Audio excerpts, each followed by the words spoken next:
Third year के dear student है, आप लोग को वेलकम करता हूं। और यहां पे मैं तीसरे नंबर का एमसीक्यू का वीडियो लेकर आ चुका हूं, उपस्थित हो चुका हूं, तो आप लोग ज़रूर देखें।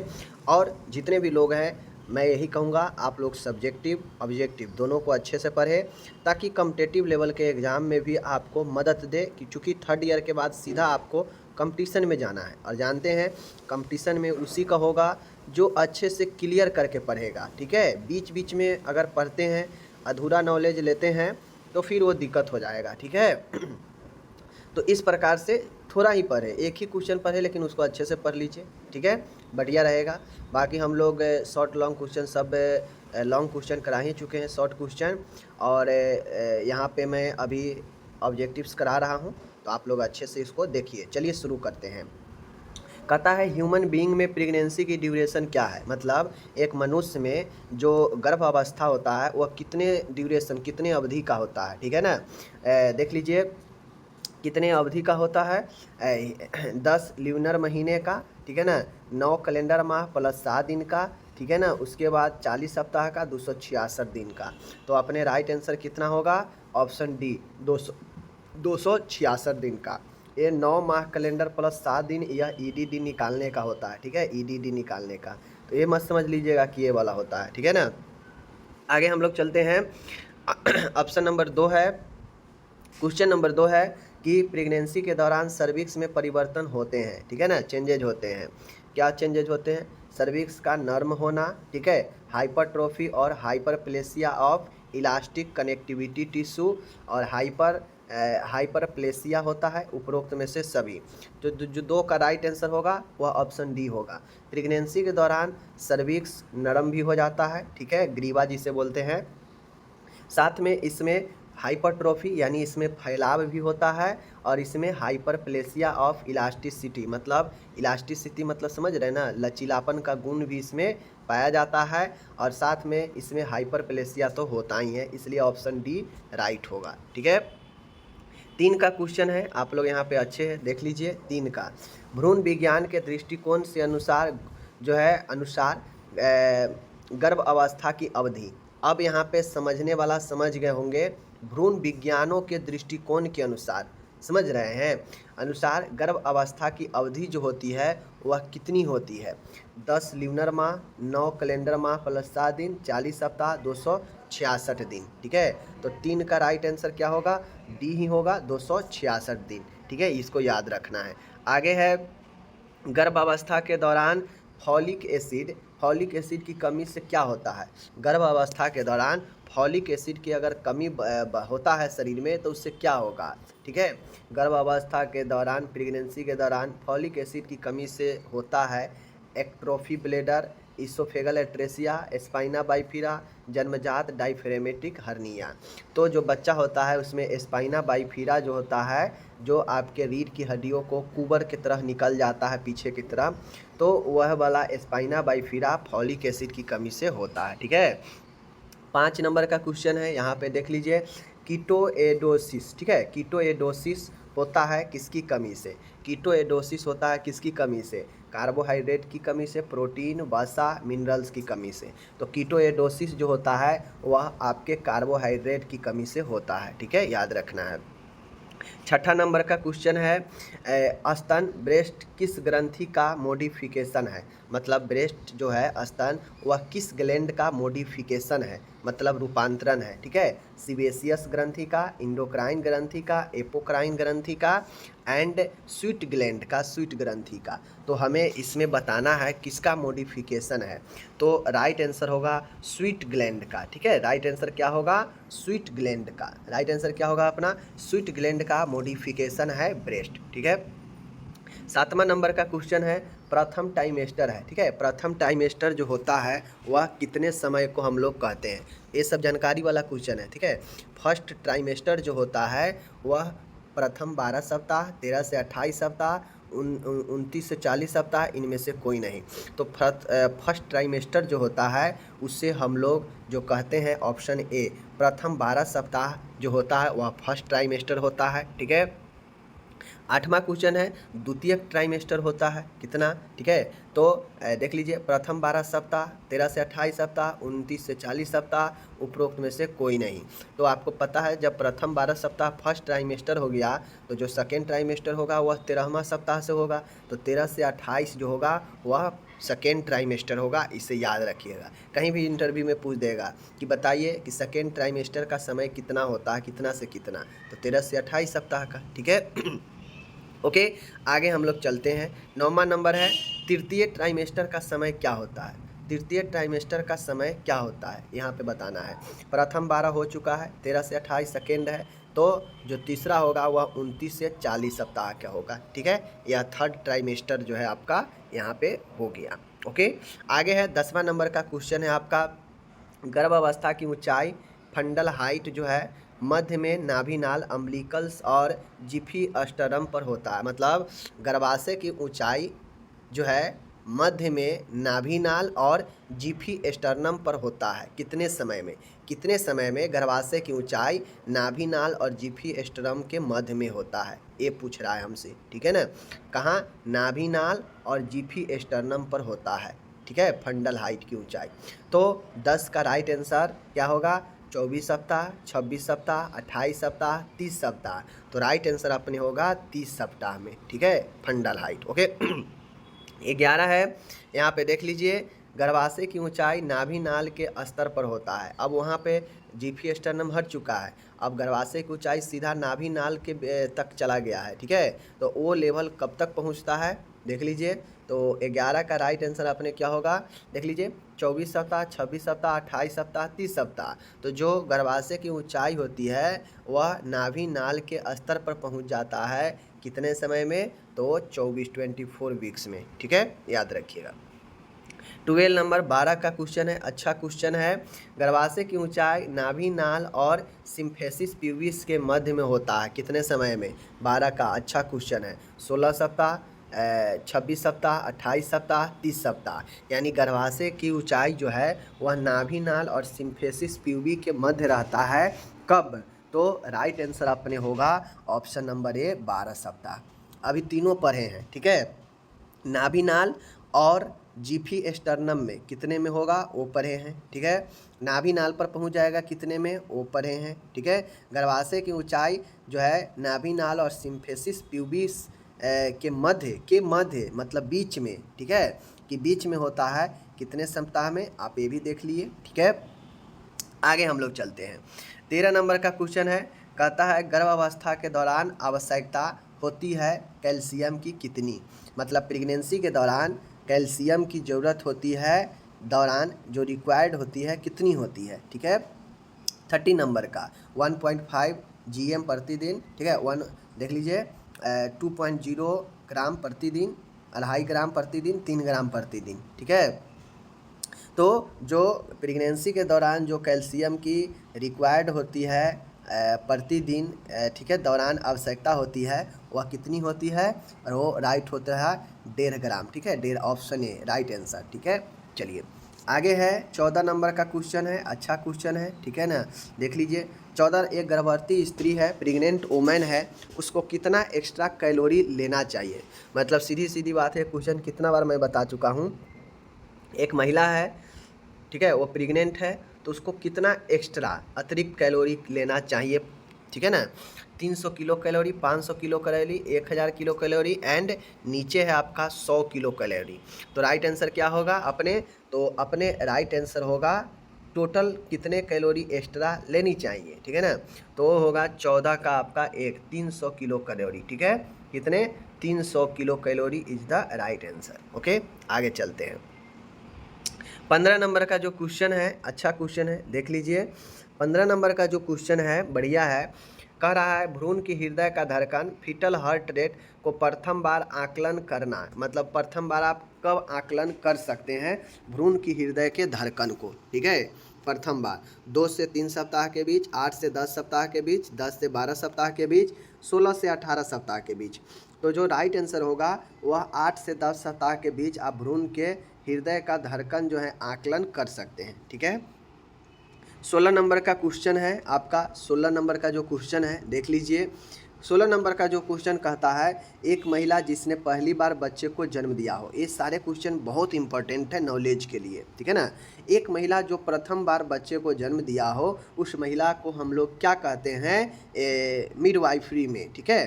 तो राइट आंसर होगा क्या होगा, प्रीमिपरा, बहुप्रसवा, नीलीपरा, प्रथम ग्रेविडा। तो राइट आंसर होगा प्रीमिपरा। प्रीमिपरा जो महिला होती है वह प्रथम बार जो है बच्चे को जन्म दी रहती है, ठीक है। 17 नंबर का जो क्वेश्चन है अच्छा क्वेश्चन है, देख लीजिए। एक महिला जो पहली बार गर्भवती हुई हो, पहली बार जन्म देना और पहली बार गर्भ में गर्भवती होना, देख लीजिए। तो राइट आंसर क्या होगा, प्रीमिपरा, बहुप्रसवा, नली ग्रेविडा, प्रीमी ग्रेविडा। जन्म देना और गर्भ में होना ये अंतर होता है। पहली बार अगर बच्चे को जन्म दी है तो प्रीमिपरा, ठीक है। पहली बार अगर वो गर्भवती हुई है तो उसे हम लोग क्या कहेंगे, उसे कहेंगे primigravida, option D, okay. 18 नंबर का क्वेश्चन है, एक महिला जिसने एक बार भी शिशु को जन्म नहीं दिया। वैसा भी महिला होती है जो अभी तक एक बार भी बच्चे को जन्म नहीं दी है अपने जीवन में, तो उसे क्या कहते हैं। एक बार भी शिशु को जन्म जो महिला नहीं दी है उसे हम लोग क्या कहते हैं, ठीक है। देख लीजिए, प्राइमीपरा, नूलीपरा, ठीक है, and nulligravida and primigravida. तो राइट आंसर होगा नूलीपेरा, ठीक है। नूलीपेरा जो महिला होती है वह एक बार भी अपने जीवन में बच्चे को जन्म नहीं दी रहती है, ठीक है। तो 18 का भी नूलीपरा, ओके। 19 का क्वेश्चन है, बहुत अच्छा क्वेश्चन है, देख लीजिए। एक महिला जो कभी भी गर्भवती नहीं हुई हो, ठीक है। मतलब एक क्वेश्चन आप लोग ध्यान से देखिए, कन्फ्यूजन मत होइएगा। ऊपर वाला क्वेश्चन था कि एक बार भी शिशु को जन्म नहीं दिया हो, ठीक है, वैसा महिला, समझ गए, तो वो हो गया नूलीपरा।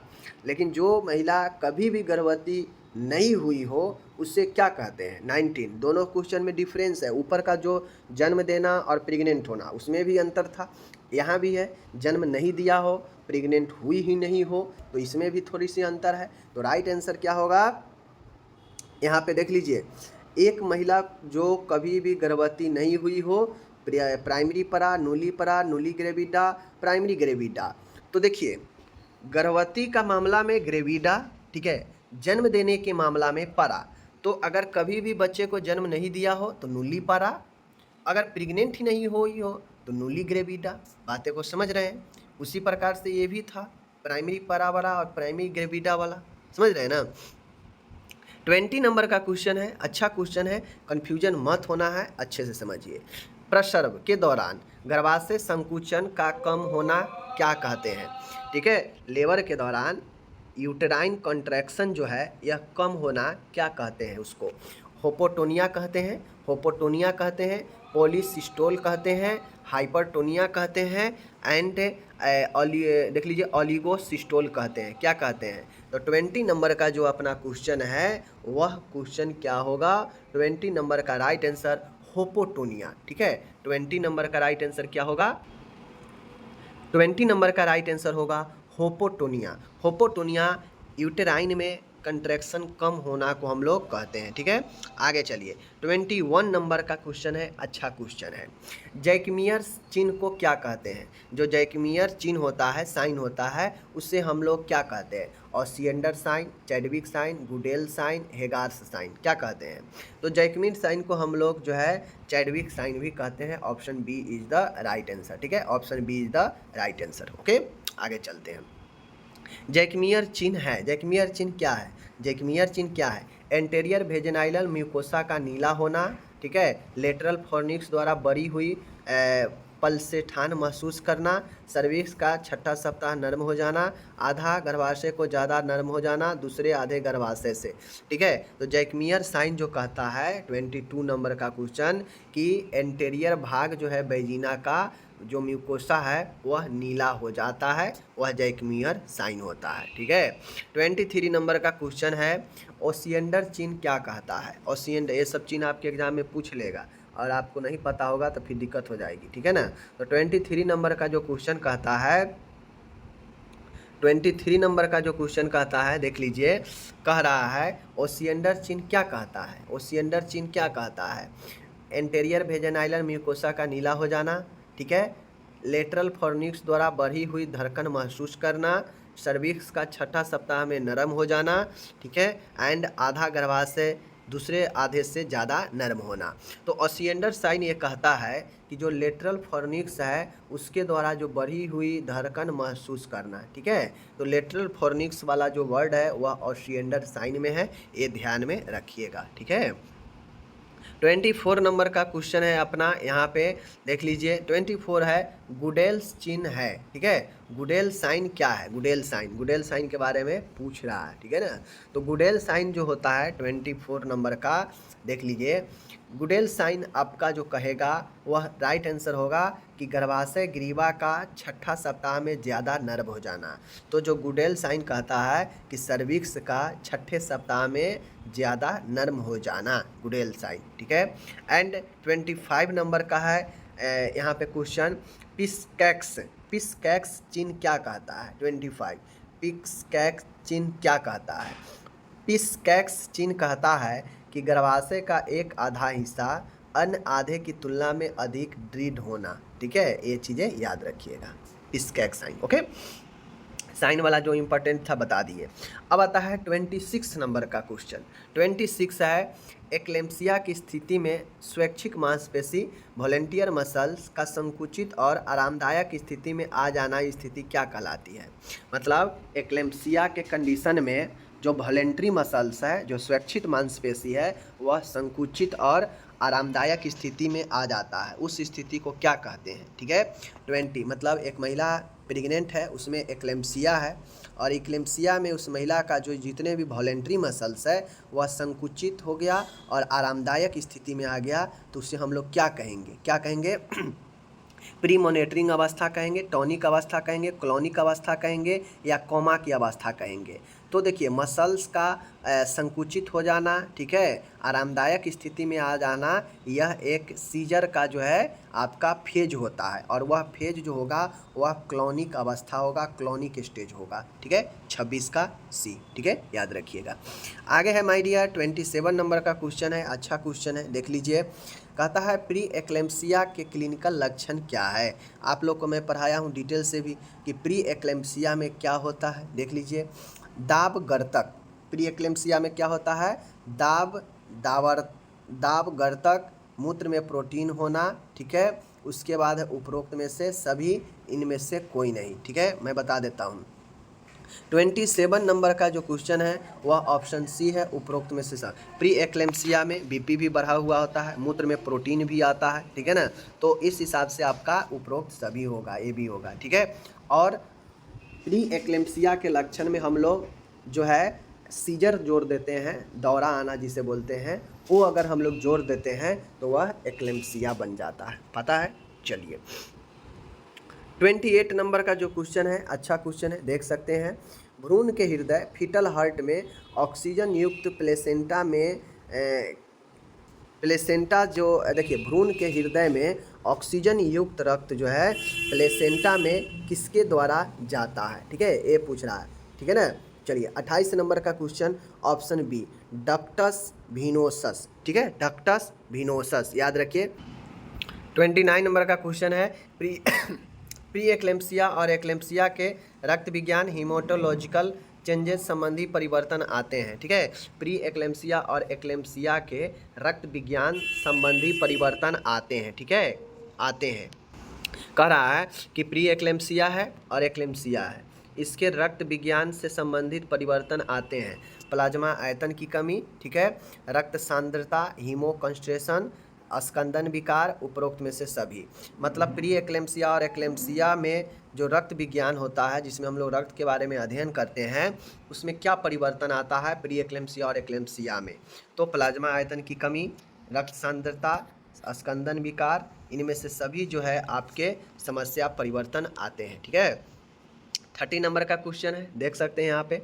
30 क्वेश्चन कह रहा है कि प्री एक्लेम्सिया और एक्लेम्सिया में कार्डियोवास्कुलर परिवर्तन है।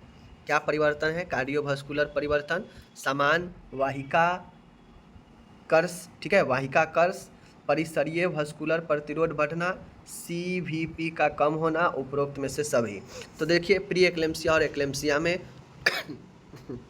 जो कार्डियोवास्कुलर चेंजेज होता है उसमें भी परिवर्तन आता है, और ऑप्शन डी अपना राइट होगा, इनमें से सभी होगा। ठीक है, आगे चलिए। 31 नंबर का क्वेश्चन है यहाँ पे कि प्री एक्लेम्सिया और एक्लेम्सिया में गुर्दों में परिवर्तन से है। गुर्दों में क्या परिवर्तन होता है प्री एक्लेम्सिया और एक्लेम्सिया में?